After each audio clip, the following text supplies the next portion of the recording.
Welcome to Python life YouTube channel.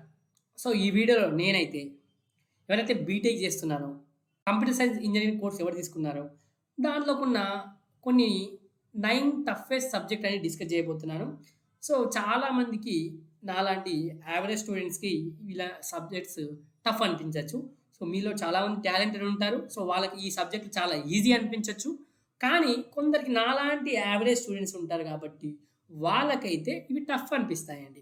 So, నాలాంటి average students consider చేసుకొని ఇవి చేశానండి. సో, ఎవరైతే టాలెంటెడ్‌గా ఉన్నవాళ్ళు మీకు ఈజీ అనిపించొచ్చండి. సో, ఈజీ అనిపిస్తే మాత్రం కొద్దిగా ఇగ్నోర్ చేసేయండి. కొందరికి తెలుస్తుంది కొన్ని టఫ్ సబ్జెక్ట్‌లు ఏమేమి ఉన్నాయో సరే చూసేద్దామండి.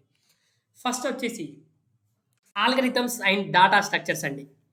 సో, మనకు మెయిన్‌గా దీంట్లో మన కంప్యూటర్ సైన్స్ సంబంధించిన మెయిన్‌గా ఫౌండేషన్ ఉంటుంది. ఆల్గరిథమ్స్, డాటా స్ట్రక్చర్స్ మన కంప్యూటర్ సైన్స్ సంబంధించిన కొన్ని టెక్నిక్స్ ఉంటాయి. మనం ఆల్గరిథమ్స్ సంబంధించి ప్రాబ్లమ్ సాల్వ్ ఎలా చేయాలో, తర్వాత డిఫరెంట్ డాటా స్ట్రక్చర్స్ ఉంటాయి. వాటి అప్లికేషన్స్ ఉంటాయి. కొద్దిగా కాదు మామూలుగానే చాలా బాగా టఫ్ అనిపించొచ్చు ఈ సబ్జెక్ట్.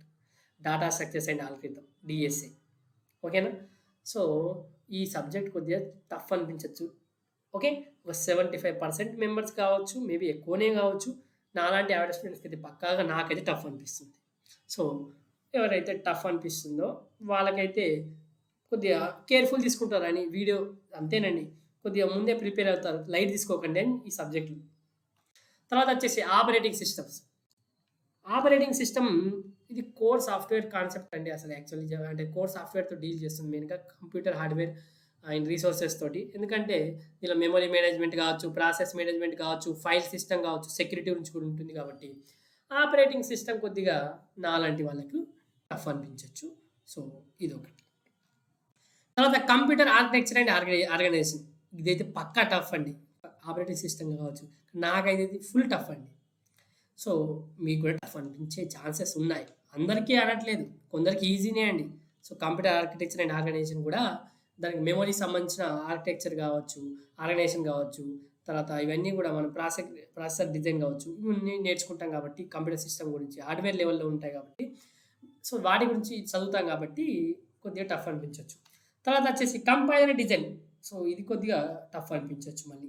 ఎందుకంటే ఇక్కడ కంపైలర్ ఎలా డిజైన్ చేస్తాం, కంపైలర్ డిజైనింగ్ గురించి ఎక్కువ బాగా నేర్చుకుంటాం. So, the subject deals with the process of translating code with high level programming language to లో లెవెల్. అంటే హై లెవెల్ ప్రోగ్రామింగ్ లాంగ్వేజ్ అంటే మనకు అర్థమయ్యే లాంగ్వేజ్ నుంచి మిషన్‌కి అర్థమయ్యే లాంగ్వేజ్ మార్చేది కంపైలర్. సో, దాని యొక్క డిజైనింగ్ ఎలా అనేది అండర్‌స్టాండ్ ఈ సబ్జెక్ట్ ఉంటుంది. తర్వాత వచ్చేసి థియరీ ఆఫ్ కంప్యూటేషన్ అండి. సో, థియరీ ఆఫ్ కంప్యూటేషన్‌లో మనకు ఇది కూడా కొద్దిగా ఆటోమేటా థియరీ కొందరికి ఈజీ ఇది. అంటే కంపేర్ టు ఇప్పటివరకు చెప్పిన దాంట్లోకెళ్ళి కొద్దిగా ఈజీనే అండి ఇది. సో, ఇదొకటి చదువుకోండి. తర్వాత డేటాబేస్ మేనేజ్మెంట్ సిస్టమ్. ఇది చాలా ఇంపార్టెంట్ అయిన కాన్సెప్ట్. నేర్చుకుంటే ఈజీనే, లేకపోతే టఫ్ అండి. Relational database, query languages and data integrity.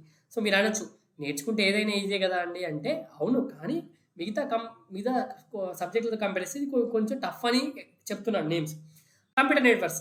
Actually ఏంటి చాలా ఈజీ అండి ఇది. కంప్యూటర్ నెట్వర్క్స్ మిగతా వాటితో కంపేర్ చేస్తే డెడ్ ఈజీ. అయినా ఇంపార్టెంట్ టాపిక్ కాబట్టి దీంట్లో పెట్టాను. కొందరు కన్‌ఫ్యూజ్ అవుతారు. నెట్వర్క్ ప్రోటోకాల్స్ గురించి, రౌటింగ్ గురించి, ఐపీ అడ్రెస్ అంటే ఏంటి, నెట్వర్క్ సెక్యూరిటీ అంటే ఏంటి అన్నీ కూడా తెలుసుకోవాలి మీరు. సో, ఇవన్నీ కూడా తెలుస్తుంది. కంప్యూటర్ నెట్వర్క్స్ మాత్రం నెగ్లెక్ట్ చేయకండి, చదువుకోండి. తర్వాత మెషిన్ లెర్నింగ్. మెషిన్ లెర్నింగ్‌కి వచ్చేసరికి ఇది చాలా టఫ్ అనిపించొచ్చు. మెషిన్ లెర్నింగ్ ఆల్గరిథమ్స్ కావచ్చు, చాలా supervisor learning, supervisor learning, reinforcement learning ఇవన్నీ కూడా ఉంటాయి కాబట్టి. ఓకే. తర్వాత ఏఐ. ప్రెజెంట్ ఇప్పుడు ఏఐ కాబట్టి దీనిలో machine learning concept, natural language process, NLP కావచ్చు, కంప్యూటర్ విజన్ కావచ్చు, చాలా టాపిక్స్ కవర్ అవుతాయండి. సో, చాలా టఫ్ అనిపించొచ్చు. ఇవి 2 అయితే మెషిన్ లెర్నింగ్ అండ్ ఏఐ అయితే చాలా టఫ్ అనిపించే సబ్జెక్ట్స్ కావచ్చు. సో, మీరు వీటిపైన బాగా ఫోకస్ చేయాలి. ఎందుకంటే ఫ్యూచర్‌ని రూల్ చేసేది ఏఐ కాబట్టి వీటిపైన ఫోకస్ చేయండి. నెగ్లెక్ట్ చేయకండి. తర్వాత కంప్యూటర్ నెట్వర్క్స్ ఈజీ అని చెప్పాను. డీబీఎంఎస్ కూడా ఈజీయే ఉంటుంది. ఇది కొద్దిగా చూసుకోండి. కంపైలర్ డిజైన్ టఫ్ ఉంటుంది ఇంకా. సో, కొన్ని 9 టఫెస్ట్ సబ్జెక్ట్ అని పెట్టాను అందుకోసమే. సో, ఇవి మాత్రం ఇంపార్టెంట్ కంపల్సరీ నేర్చుకోండి. నెగ్లెక్ట్ చేయకండి. సెమ్ ఎగ్జామ్స్‌లో వచ్చినప్పుడు కూడా నెగ్లెక్ట్ చేయకండి. ఓకే. సో, ఇవైతే బాగా ప్రిపేర్ కండి. దీంట్లో మనం మాక్సిమం కొన్ని ప్లేలిస్టులు ఉన్నాయి మన పైథాన్ లైఫ్ యూట్యూబ్ ఛానల్‌లో. మీరు దాని నుంచి ఫ్రీగా నేర్చుకోవచ్చండి. సో, ఇదండి వీడియో. సో, మీరైతే అలర్ట్‌గా ఉండి వీటిని ఈజీ చేసుకుంటారని అనుకుంటున్నాను. సో, మీకైతే ఈ వీడియో హెల్ప్‌ఫుల్ అయితే ఒక లైక్ అయితే ఇచ్చేసుకోండి. అదే విధంగా ఫుల్ స్టాక్ పైథాన్ ప్రోగ్రామింగ్ ఎవరైతే నేర్చుకోవాలనుకుంటున్నారో, సో, మనమైతే ఒక పెయిడ్ కోర్స్ రన్ చేస్తున్నాం. Recorded content 200 hours plus recorded content కేవలం 1999కి అందిస్తున్నాం. సో, మీకు గనక ఇంట్రెస్ట్ ఉంటే కామెంట్ సెక్షన్‌లో కోర్స్ యొక్క డీటెయిల్స్ అదే విధంగా డెమో లింక్ ఇస్తున్నానండి. డెమో చూడండి. డెమో నచ్చితే జాయిన్ కండి.